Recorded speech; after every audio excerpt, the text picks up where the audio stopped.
మీ జేబులున్న 50 నోటును తీసి మంచిగా చూడుండ్రి. చూస్తున్నారా? దాని మీదకెళ్ళి ఒక బొమ్మను తీసేయబోతున్నారు.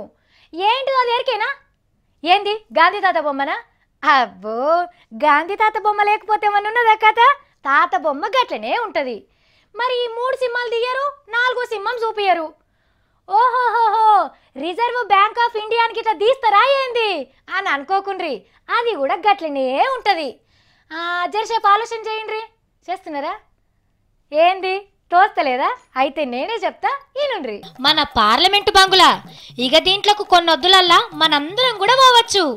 అంటే మనం ఎప్పుడు ఎట్లా ఎంపీలమైతాం అని ఆలోచనలో పడకుండ్రి. ఇగో ఈ బంగ్లా నిడిచిపెట్టి కొత్త పార్లమెంట్ కట్టాలనే ఉపాయం చేస్తున్నారు కేంద్ర సర్కారోళ్ళు. అసలే 88 ఏళ్ల కింద కట్టిన బంగ్లానాయే.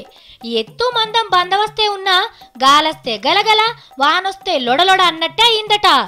ఎలుకలు, దోమలు, చీమెలు, ఈగలు బంగుల నిండా మెట్టుకు పెట్టినాయట. ఇక తాపుకోసారి మూలకున్న అర్రలల్లా మంటలు కూడా రేగబట్టే. ఇంకా అస్సలు ముచ్చట ఏందంటే, గీ పువ్వు గుర్తుల్లో అధికారంలో ఉన్నప్పుడే గా బయటి దేశం నుంచి కొందరు లంగగాళ్ళు తుపాకులేసుకొని పార్లమెంట్ మీదకే అచ్చిరి. ఇక గివన్నీ లేకుండా ఏదన్నా బందోబస్తు చేద్దామన్నా, బాగు చేద్దామన్నా ఏ కిటికీ తీస్తే ఏ గోడ ఊలుతుందో, ఏ గోడను తీస్తే ఏ అర్ర ఊలుతుందో తెలియకుంటాయిందట కథ.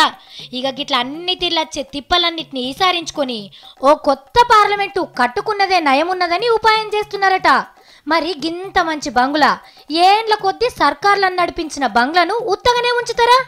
రామప్ప గుళ్ళను అందరు పోయి చూసొచ్చినట్టు ఆ కుర్చీలలో కూసొని అద్దెచ్చా అని రావచ్చు. తెలంగాణ తెచ్చేటప్పుడు మన ఎంపీలు ధర్నా చేసిన జాగలా కూసోవచ్చు. మరి అంత మంచిగానే ఉన్నది కానీ మన రూపాల నోట్ల మీద కూడా గీ బొమ్మనే ఉంటది. మరి ఆ బొమ్మ ఉన్న నోట్లన్నిటినీ ఎన్నడు మారుస్తారో, ఎట్లా మారుస్తారో చూడాలే.